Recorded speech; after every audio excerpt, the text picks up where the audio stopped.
Parliament వర్షాకాల సమావేశాలు ఇవాళ ప్రారంభమయ్యాయి. ఆగస్టు 13 వరకు ఈ పార్లమెంట్ సమావేశాలు జరగనున్నాయి. ఇవాళ సభ ముందుకు పలు కీలక బిల్లులు తీసుకురావాలని కేంద్రం భావించింది.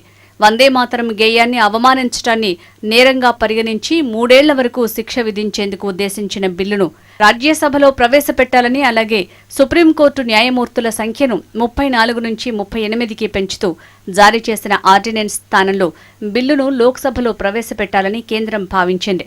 ఇదే సమయంలో మహిళా రిజర్వేషన్, నియోజకవర్గాల పునర్విభజన సహా పలు కీలక బిల్లులను కేంద్ర ప్రభుత్వం ఈ సమావేశాల్లో సభ ముందుకు తీసుకురానున్నట్టు తెలుస్తోంది.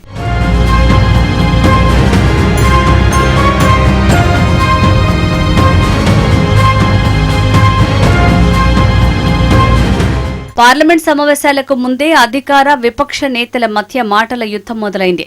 మల్లికార్జున ఖర్గే ఛాంబర్లో ఇండీ కూటమి నేతలు సమావేశమయ్యారు.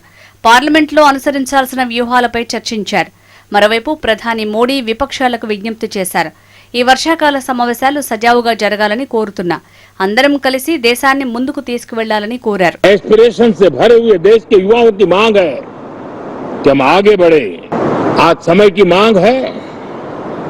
राष्ट्र निष्ठा से भरे हुए, राष्ट्र भक्ति के लिए जी रहे, आवाज को सदन में उचित मंच मिलता रहे, वे अपनी आवाज को बुलंद करे, देश को दिशा दे.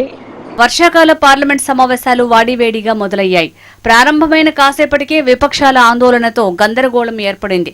లోక్సభ, రాజ్యసభ వాయిదా పడుతూ వచ్చాయి.